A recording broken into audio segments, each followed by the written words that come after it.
नमस्कार, next nine news nation देख रहे हैं आप। मैं आपके साथ आपका अपना शशांक उपाध्याय। तो चाइना और पाकिस्तान की टाई फिस हो गई है। केंद्र सरकार ने एक ऐसा प्रस्ताव पास किया है, एक ऐसे प्रोजेक्ट को मंजूरी दे दी है जिसके बाद इमरान खान से लेके शी जिनपिंग तक के पसीने छूट रहे हैं। क्या प्रोजेक्ट है और क्या फ़ायदा इंडिया को इससे मिलेगा? कैसे अब चाइना और पाकिस्तान की करतूतों को पहले ही पकड़ लिया जाएगा? चलिए इस खबर में आपको पूरी वो तैयारी बताते हैं, उस प्रोजेक्ट के बारे में बताते हैं जिसके बाद भारत के डिफेंस की ताकत और ज़्यादा बढ़ जाएगी और एक बार फिर से चाइना और पाकिस्तान यानी कि शी जिनपिंग और इमरान खान के चक्के छूटने वाले हैं।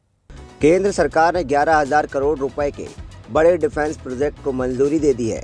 इसके तहत भारत में ही 6 एयरक्राफ्ट तैयार किए जाएंगे जो किसी भी संकट की स्थिति में देश को पहले ही आगाह कर सकेंगे। इससे भारतीय सेना की सर्विस लाइन्स की ताकत बढ़ सकेगी और चीन और पाकिस्तान की सीमाओं की निगरानी आसानी से की जा सकेगी।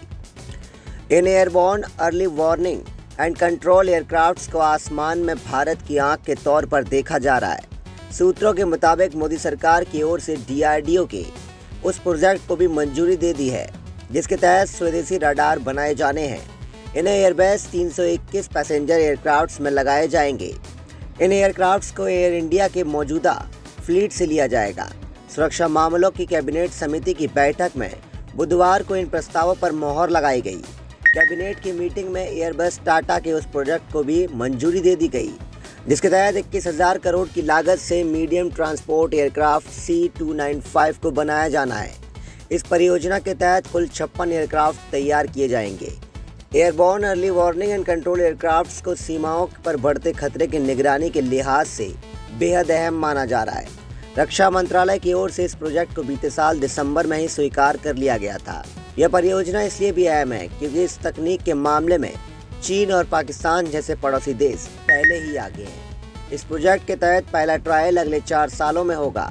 इसके अलावा 7 साल में इस परियोजना के पूरे होने का लक्ष्य तय किया गया। फिलहाल भारतीय वायुसेना के पास 3 इजराइल फॉल्कन अवैक्स हैं जिन्हें रूसी एयरक्राफ्ट IL-76 में तैनात किया गया है। इनके जरिए 400 किलोमीटर की दूरी तक 360 डिग्री तक कवरेज की जा सकती है। बता दें कि मोदी सरकार ने बीते एक साल 2009 डिफेंस आइटम में आयात पर रोक लगा दी है। इस पर 2021 से 2025 के दौरान अमल किया जाएगा और धीरे धीरे आयात में कमी आ जाएगी। इस बैन के तहत एयरबोर्न अर्ली वार्निंग एयरक्राफ्ट को भी शामिल किया गया है। एक तरफ केंद्र सरकार ने डिफेंस मैन्युफैक्चरिंग में FDI में इजाफा किया है तो वहीं दूसरी तरफ स्वदेशी हथियारों के निर्माण पर भी तेजी से फोकस किया जा रहा है।